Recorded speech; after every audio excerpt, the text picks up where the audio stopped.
Well, good day, YouTube, and welcome to another episode of the Albino Rhino Beer Review. You have me, the Rhino. We're looking at a beer. We're looking at a beer that was sent to me by Guy of Beer Guy Reviews. Thank you so very much, Guy. This beer, you know what? I've been looking at it for a while, going, what's wrong with it? And I think I figured it out. Okay, it's from Archibald. Archibald is a brewery in Quebec. It's the Archibald Valkyrie, and they have a crappy can art cartoonish thing of a Valkyrie woman. Now, see, in all literature I ever read, the Valkyries are supposed to be hot. And she's not all that pretty, and I was trying to figure out why, and I think I figured it. She has no fucking neck. She has no neck. She's a head on top of shoulders. There's no neck. And that, the Valkyrie halberd that she has there, which sometimes is actually known as a Valkyrie, but that halberd looks more like a shitty pitchfork than anything else, too. So I think that's what's wrong with the can. And the fact that it's not actually on the can, it's a piece of fucking shit on top of the can. So, I mean, they did something cool. They did something sort of like what they do at Wellington, which is, I believe this is going to be a blank can underneath, and instead of a sticker, they sheathed it with plastic. But that just... See, look at this. This, you can't tell me that sheathing it entirely in plastic is very cost effective. I mean, at least Wellington just has that little sticker they put on. So this is a Bock beer, apparently. It is Valkyrie Bock. It's 7% alcohol. Let's open it up and let's try it. Pour it into my OCB pint glass for the Ontario Craft Beer Week in Toronto last year. This is the one that me, Boo Berry, and Paul went to.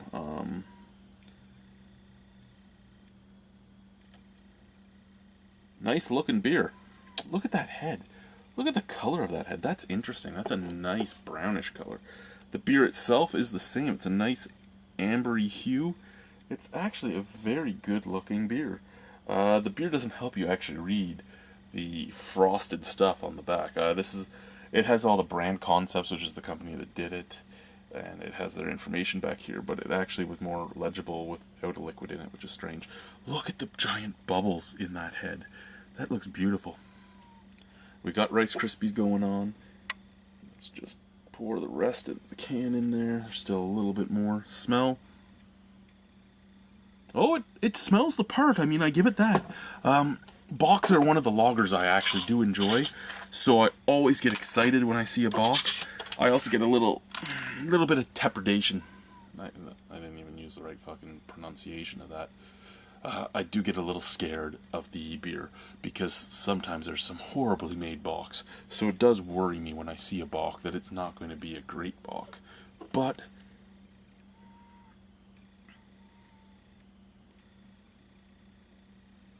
again, it smells the part. Lots of caramel, molasses, toffee. You're just getting so much sweet malt. It's just beautiful scented. 7% alcohol. Let's try it. Cheers, boys and girls.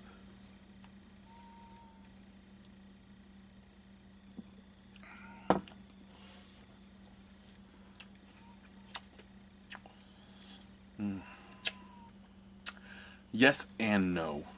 Yes and no.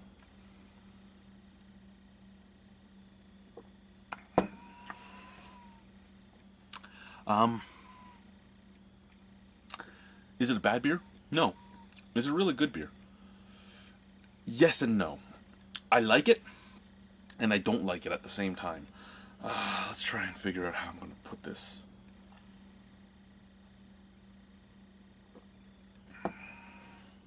You take a sip, you get that caramel, you get that molasses, you get the caramel, you get the molasses, you get a bit of toffee. Very, very sweet, but it fades into a really alcoholic bitter at the end very quickly. So you start off really, really sweet. You go into an almost coffee bitterness. It's really roasty, really coffee-like on the background, with a mixture of the alcohol. You can taste the alcohol. It is there. It's up at the top of your throat. It's not actually a burn, but you get that alcohol astringency up at the top of your throat. It does have a really, really noticeable roastiness to it. It's actually almost like a black lager in the roastiness. Not a bad beer at all. Not something that I think I would drink all the time because it jumps so quickly from sweet to roasty bitter.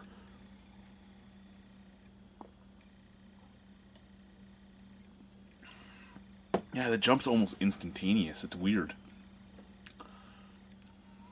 And the second that bitterness starts, there's nothing left on the front of your tongue. There's no sweetness left. There's nothing. It's just sweet, gone, bitter. Roasty bitter though. I mean, it's not a hop bitterness. It's roasty and alcoholic bitter.